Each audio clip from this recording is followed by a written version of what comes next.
Well, friends, a quick video today. I've got some kind of pretty bad congestion in my chest, and I've got a doctor's appointment tomorrow, so we're going to get this checked out. Just don't have the energy today that I normally do. But I wanted to put this video out proclaiming that the Coward of Broward looks like he's going to be a free man after all. A South Florida jury acquitted Scott Peterson of child neglect and culpable negligence charges Thursday, more than 5 years after the former Parkland, Florida school resource officer was branded a coward for not doing enough to stop the 2018 massacre at Marjorie Stoneman Douglas High School that killed 70 people and injured 17 others, while he stood a safe distance away. 6 jurors deliberated more than 19 hours over 4 days at the Broward County Courthouse after closing arguments ended Monday in the trial of Peterson, the first U.S. law enforcement officer trying a connection with a school shooting. Peterson was accused of not confronting the Parkland gunman for roughly 45 minutes as the then deadliest high school shooting in American history unfolded on February 14th, 2018. Folks, I may be wrong about this, but I think that this is one of the cases that the courts in America use to say that law enforcement has no duty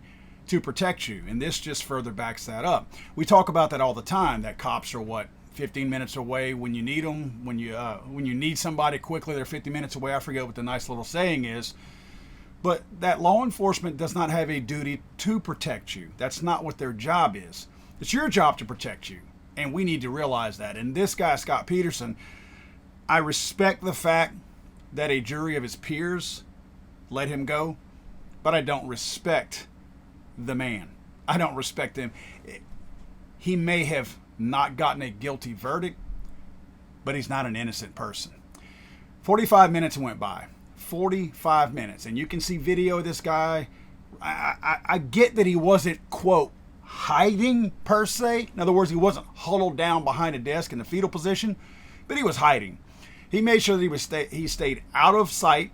He hung out outside where you could easily have done anything else other than just hang out. It looked like he's on a smoke break, just hanging out outside, while 17 people are being murdered inside and 17 others are being shot.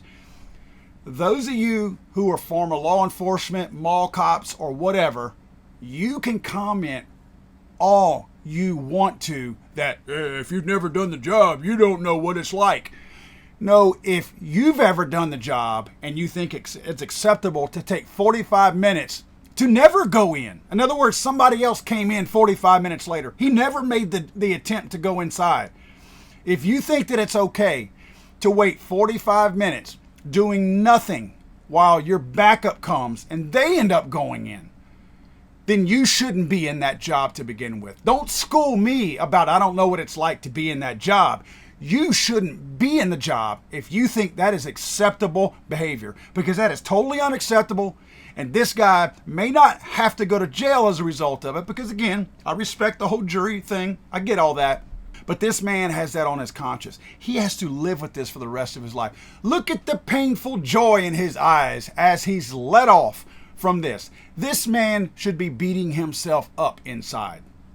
This is a man that allowed people to die. Look how close this man was to this boy shooting people in this school. Look how close he was. And you're going to tell me he couldn't make any kind of an effort to go in there and at least distract the guy, at least distract him.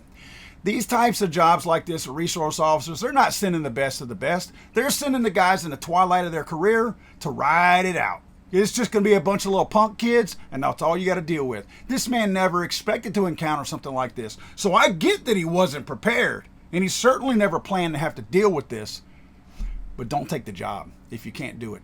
And again, those of you that want to tell me you don't know what it's like because you've never been in law enforcement, comment down below. I'll have my way with you guys. God save the Queen, man. I'm sorry, I thought this